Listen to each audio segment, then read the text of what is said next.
Hey guys, this is Tearless here with another Warlords of Draenor beta video. In this video, I'm going to be looking at the last of the mage specs in Frost Mages. Just like Arcane and Fire, Frost Mages really have not received many new changes to their class. I think the biggest change you see the most is going to be the new spell visuals that they have added to the class. Otherwise, Frost Mages have gained a new ability. They've had a couple of abilities changed, several abilities removed, couple of new glyphs. They have their brand new Draenor perks, and then the bulk of their changes comes from their talent tree. That's the same as it's been for all the mage specs. It's just the talent tree is where they've really done a lot of changes.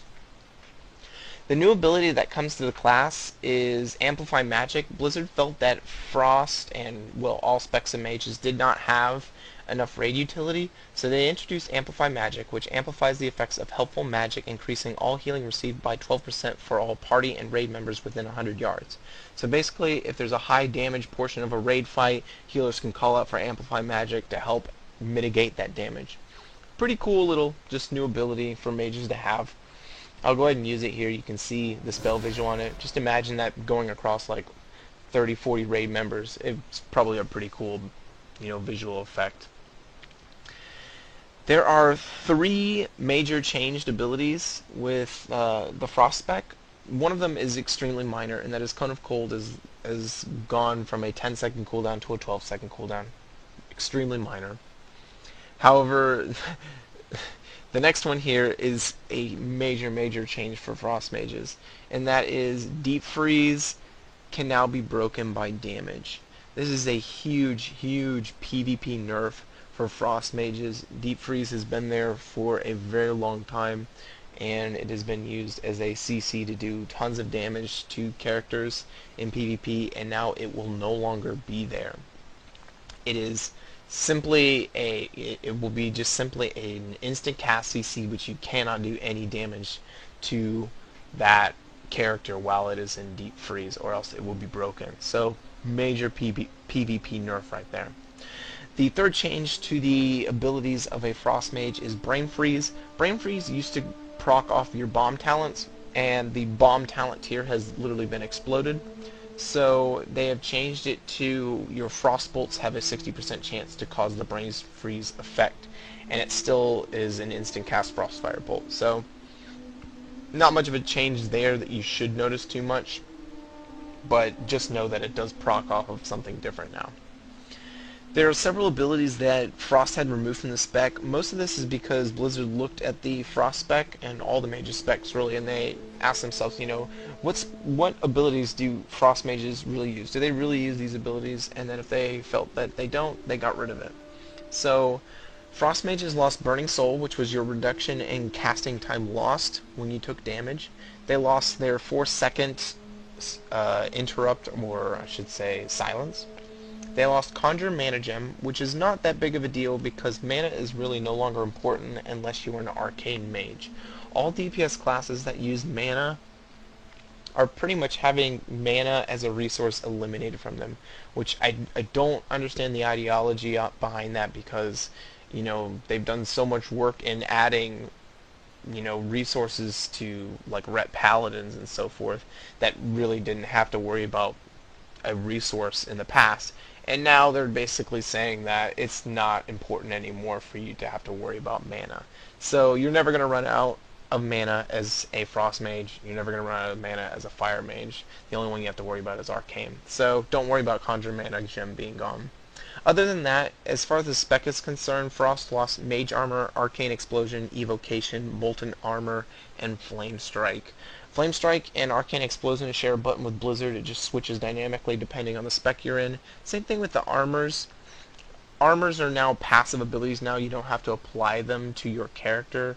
So Frost Armor is automatically applied to the Frost spec, and all of its, enhancements are still intact in the same way. If you noticed, I said Evocation is also gone. Once again, don't worry about it because, as I said, mana doesn't matter anymore. I know, though, that people are worried about the heal from Evocation being gone via the glyph, so that's been addressed, but not, to be honest, in a very good way. The glyphs of a mage, there are two new ones and one changed one, or one removed one, I should say, for Frost. The first of which is Glyph of Interruption. When you successfully counterspell a target, the remaining cooldown on counterspell is reduced by 4 seconds. This shares it says exclusive with Glyph of Counterspell, which basically means you cannot have Glyph of Interruption and Glyph of Counterspell on your active glyphs at the same time. You can only have one or the other. The other new glyph is going to be Glyph of Regenerative Ice, which is where Blizzard tried to, I guess, fix the evocation thing. You regenerate 4% of your maximum health every 1 second for the duration of Ice Block. Ice Block's cooldown is kind of lengthy, so I don't know how popular of an option this is going to be honest. There is one interesting glyph here. It is Glyph of Icy Veins, which interacts with one of the new stats, which is your Icy Vein now grants 30% multi-strike instead of spell haste. So that will be an interesting one to kind of look at and see if you want to do. And then there's one that Frost lost, and that is Glyph of Frostfire Bolt. That is now a fire spec only glyph. So they have a little bit more changes to glyphs than the other specs, but overall not too bad. That being said, there are the Draenor perks that have been put into the game. These are the perks that you get for leveling to 90, from level 90 to level 99. These are the perks that you'll get each time you level. Frost really didn't get the great roll on perks. It's not like Fire, where they got really an excellent serving of perks. They got some passive damage buffs. The first of these is Enhanced Fingers of Frost, which Fingers of Frost can stack 1 additional time. There's Enhanced Frostbolt, which I believe was in the game at some point to some effect, which is Frostbolt's cast time has been reduced by 0.5 seconds. This effect is disabled for 15 seconds after you benefit from it. There's Improved Blizzard. Each time Blizzard deals damage, it reduces the cooldown of Frozen Orb by 1 second. There's Improved Frost Nova. After casting Frost Nova, the cooldown of Blink is reset. Improved Frostbolt, Frostfire Bolt, and Ice Lance are just straight damage increases. Improved Icy Veins increases the amount of haste gained from Icy Veins by 10%. I don't know how exactly that's going to interact with the Glyph of Icy Veins that has been changed to that multi-strike stat. The most important of all their perks, though, is Improved Water Elemental, which gives your Water Elemental a new ability, Water Jet. And this is something they played with putting in the game earlier, but then they decided not to go with it. It allows them to channel a jet of icy water at the target, dealing 9,000 frost damage to the target over 3.69 seconds. But the important part is that the mage's frost bolts and frostfire bolt that hit the target while being blasted with icy water will grant a charge of Fingers of Frost. So I'm going to go ahead and use Water Jet right here. You'll see a steady stream, and you'll see my Fingers of Frost pop up, just like that. So it's a nice addition to the class. They originally planned on putting in the class and removing freeze from it, but now it's put in as a Draenor perk, and we have them both. So that's definitely a nice change to the Frost spec as a whole. With that being said, the major changes of the class really come in the talent tree. Talent tree really from top to bottom has been changed significantly, so I'm going to have to go through it one by one from top to bottom. Starting with the top, this is the mobility tier, and Presence of Mind is gone. Presence of Mind was that ability that Blizzard kind of felt was overpowered and did not belong in the talent tree. So they took it out, and instead of getting rid of it, they gave it to Arcane Mages, who they felt were kind of understaffed in the utility department. So Arcane Mages got that as a special ability, and Evanesce has been the replacement for it, which you fade into Nether, avoiding all attacks against you for 3 seconds. Castable while another spell is in progress and unaffected by the global cooldown. I'll go ahead and show you the little spell visual that you get here. It kind of just makes you ethereal for a few seconds. So not a bad spell visual. It doesn't really fit in with the theme of the tier, which is mobility, but that's, I don't know if they'll change it in the future, but that's the way it is at the moment. Also, you should know that Ice Flows has had I believe it's 4-second requirement for abilities that has been removed, so that's not there anymore. The level 30 tier is a defensive tier, and you'll notice Alter Time is here. Alter Time used to be a baseline ability given to the entire class. Well, that's not the case anymore. Alter Time has had its damage modifier removed from the ability, and so now when you Alter Time, in this form, it basically will just be a health reset. So if you're about to be burst in PvP, you can use Alter Time to kind of change the, flow of battle and so forth. But that original DPS modifier where you could go back and get your old buffs, that's not going to be there anymore. The 45 tier has not changed really at all. The only change that I need to mention here is Ice Ward, and that is the frozen effect off of Ice Ward. It now shares a diminishing return with all root effects. This is something that's happening across the board with all classes, so don't consider this a nerf tier class because it's happening all over the place. Blizzard is basically grouping all of these abilities under large diminishing return umbrellas, so to say, and that is cutting down on the amount of CC in a battleground, in an arena, which is, in my opinion, it's making things a lot better. I've done a few arenas so far, and people are having to be a little bit more tactical about when they use their CC. They can't just continually blow CC because there's just diminishing returns all over the place. The level 60 tier is unchanged, still the same as before. The level 75 tier was the bomb tier. As you notice, frost bombs on the left hand side here.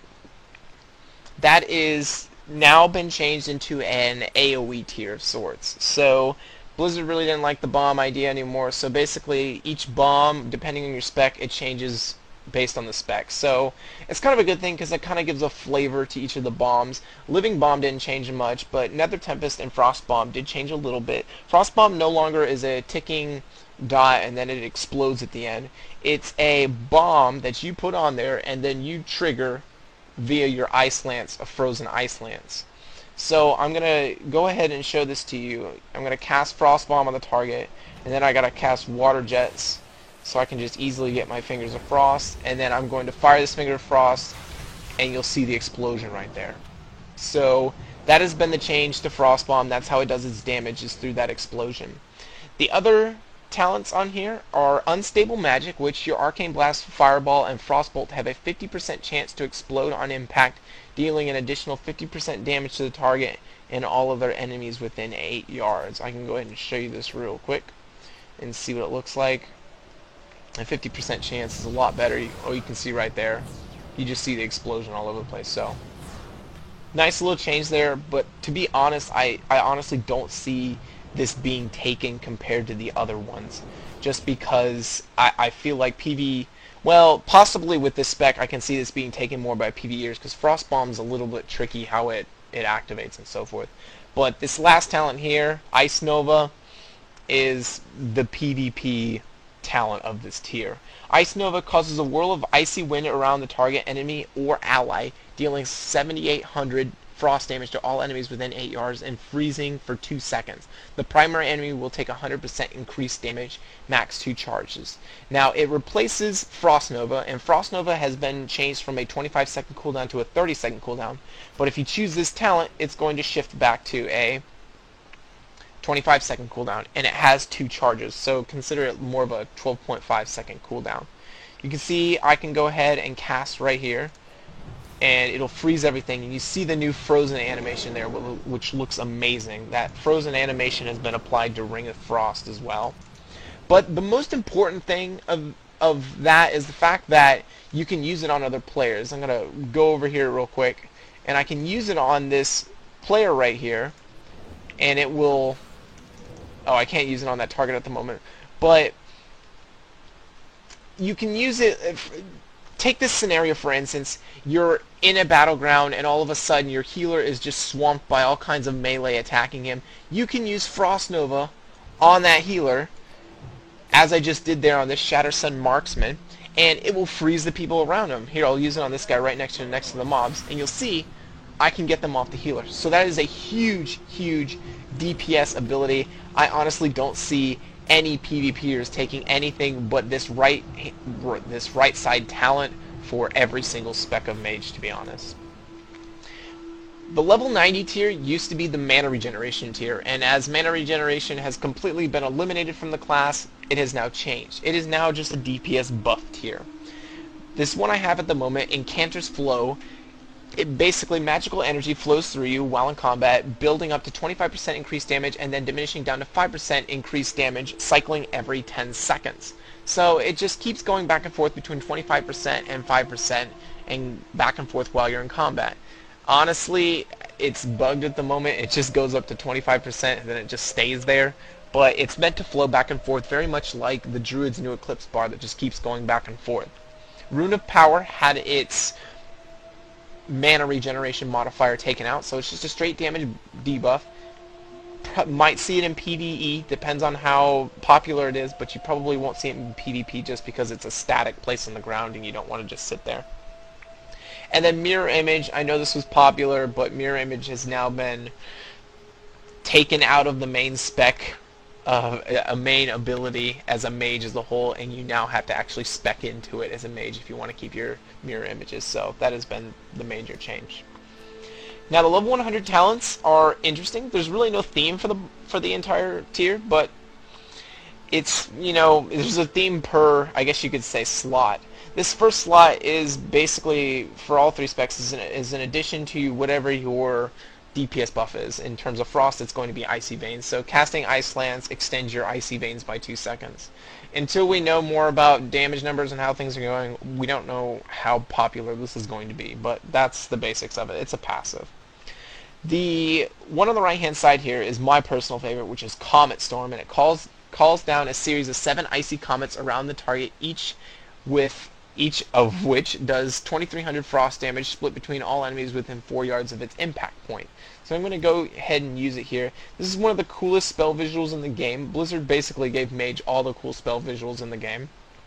And getting used. It's pretty instant.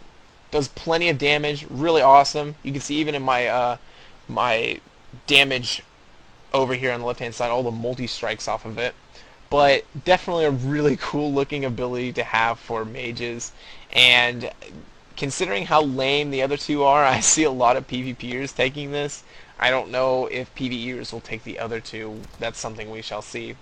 The middle one here is known as Prismatic Crystal, and it conjures a prismatic crystal at the target location, which is attackable only by the mage, and takes 30% additional damage. When the crystal takes damage, it instantly releases a burst of energy, dealing that damage split evenly between all enemies within 8 yards. To be honest, I don't see this being used in PvP because it's a static ability. Basically, it's one location, and the minute it pops up, everyone's just going to run from it. And it's a 1 minute cooldown, so its damage has to be pretty significant for it to be taken in PvP. So I'll go ahead and use it right here. And then I'm going to attack it, and you're going to see the damage being burst out across those mobs there. Interesting, but I honestly don't know how popular it's going to be to take. So that is the last of the level 100 talents. That is the last of everything about mages and frost mages in general. Honestly, I think all 3 specs of mages are in fantastic position, and I personally feel damage numbers haven't been decided yet, but I feel that they're all in an even position that they have not been in almost ever in World of Warcraft's history. So definitely a great start to Frost Mages. The next videos that I'm going to be looking into, I believe, will be Frost DK and Unholy DK. Otherwise, until then, I will see you guys later. Tearless out.